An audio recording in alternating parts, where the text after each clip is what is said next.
आदाब, आप देख रहे हैं खबर उर्दू पर न्यूज टाइम। मैं हूं आपके साथ आबिद हुसैन।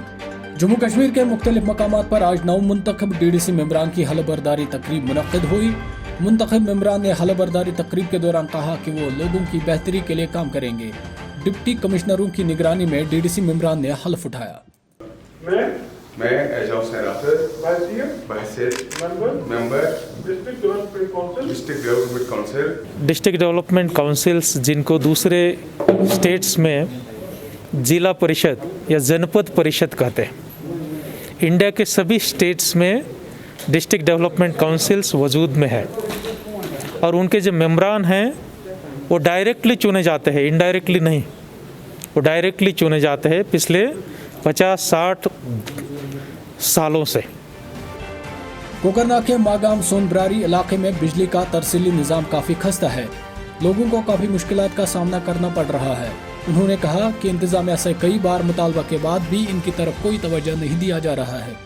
लोगों ने इंतजामिया से अपील की है कि इनकी मुश्किलात का जल्द से जल्द अजाला किया जाए।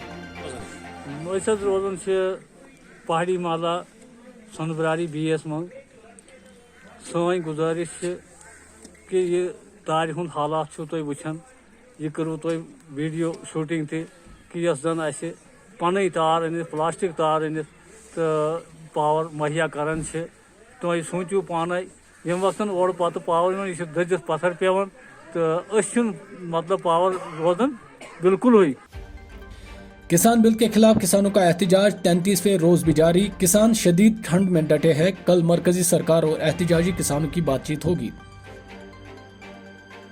समाजी कारकुन अन्ना हजारे ने मरकज को धमकी दी है कि अगर किसानों से मुतालिक मामलात पर इनके मुतालबात पर अमल दरामद न किया गया तो वो भूख हड़ताल पर जाएंगे। उन्होंने कहा कि ये इनका आखिरी एहतिजाज होगा। हजारे ने कहा कि पिछले कई सालों से वो काश्तकारों के लिए एहतिजाज कर रहे हैं, लेकिन हुकूमत ने मसाइल हल करने के लिए कुछ नहीं किया। WHO और चीन की हुकूमत की निगरानी में बैनुल अक़वामी टीम चीन का सफर करेगी। ये टीम वस्ती चीन का दौरा करके तहकीक करेगी कि कोरोना वायरस किस जगह से शुरू हुआ और क्या वजूहात रहे। बरतानिया में नया कोरोना वायरस स्ट्रेन अब शुमाली कोरिया भी पहुंचा। अब तक 13 मुल्कों में इस नए वायरस के केसेस सामने आए हैं। तमाम मुमालिक दाखिल होने वाले अफराद की सख्त निगरानी कर रहे हैं। कई मुमालिक में कोरोना वायरस वैक्सीनेशन का अमल भी जारी है।